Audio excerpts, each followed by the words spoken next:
Today, we're digging into something that sounds small but is actually huge. We're talking about a single meeting in Tokyo that could seriously be the trigger for the next global financial crisis. It all comes down to this. A trillion-dollar system, one that's been propping up markets for decades, is basically about to get switched off. All right, let's get right into it. The whole story starts with a tiny, tiny interest rate hike in Japan.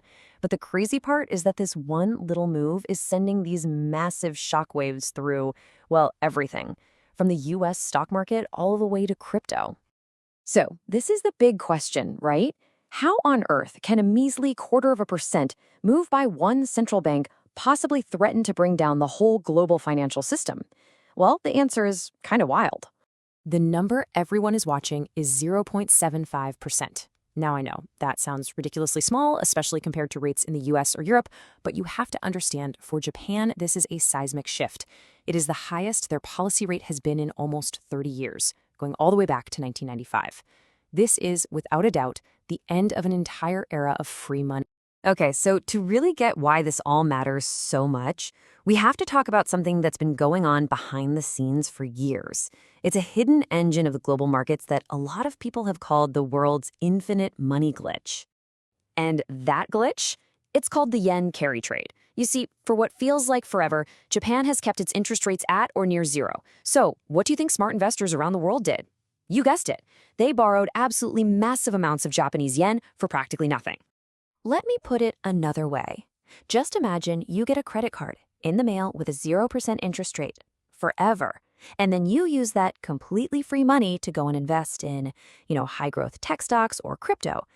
That is pretty much exactly what's been happening, but on a massive global scale. And the strategy was brilliantly simple. Step 1, borrow yen for free. Step 2, immediately sell that yen and use it to buy whatever was hot. US stocks, Bitcoin, you name it. And step 3, just sit back and pocket the difference. This simple trade pumped a never-ending river of cheap money into global markets, pushing up the price of pretty much every asset you can think of. And the sheer scale of this is just mind-blowing. Even conservative estimates put this whole trade at about $1.7 trillion. But some analysts, when you factor in all the derivatives, say the real exposure is well over $2 trillion. But here's the catch. What happens when that zero-interest credit card suddenly isn't free anymore? Now, look, this isn't just some abstract theory. We've actually seen this movie before. There is a very, very clear pattern of what happens when the Bank of Japan starts to tighten its belt. The market has already sent up some pretty serious warning flares. Just look at this chain reaction. Back in July 2024, a tiny hike to just 0.25% was followed almost immediately by a Black Monday crash in the US. Then, in January 2025, a hike to 0.50% poured gasoline on a tech sell-off, crushing stocks like Nvidia. The cause and effect here is crystal clear. When Japan turns off that money spigot, global markets start to drain fast.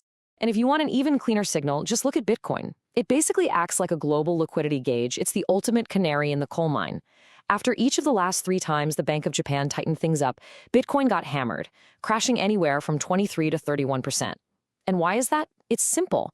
When traders suddenly have to pay back those yen loans, the very first thing they sell off is their riskiest, easiest to sell asset. But, this isn't just a story about economics. To make things even crazier, there's this huge political tug-of-war going on inside Japan itself, a battle between the central bank and the government. So on one side, you have the head of the Bank of Japan, Governor Ueda. He's a technocrat, he sees inflation picking up, and he's saying, look, we have to do something. But on the other side, you've got Prime Minister Takeuchi, who wants to spend massive amounts of government money and has actually famously called the idea of raising interest rates stupid. It's the classic scenario of one foot slamming on the brake while the other is flooring the gas pedal. So who won this fight? Well, in the short term, the market did.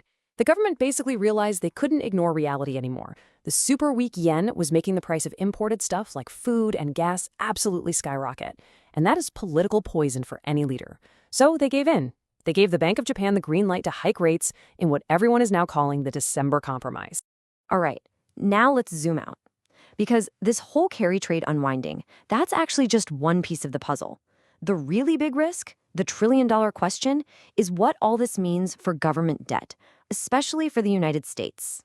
Japan holds more U.S. government debt than any other foreign country. We're talking over $1.1 trillion in U.S. Treasuries. For decades, Japanese investors, like pension funds, had no choice. They had to buy American bonds if they wanted to get any kind of return on their money. But that is all changing now. And this is the most important point. As interest rates finally start to rise in Japan, those giant pension funds can get a decent, safe return right there at home without having to worry about messy currency conversions. And here's the kicker: they don't even have to sell the U.S. bonds they already own. If they simply stop buying new ones, it creates this huge vacuum in demand.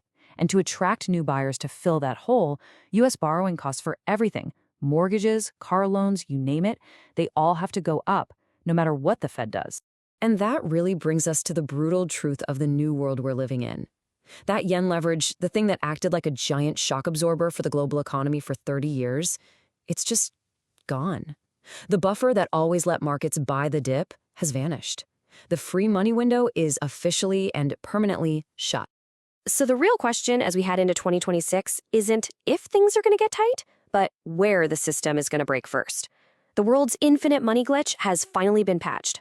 The only question left is which domino is going to be the first one to fall.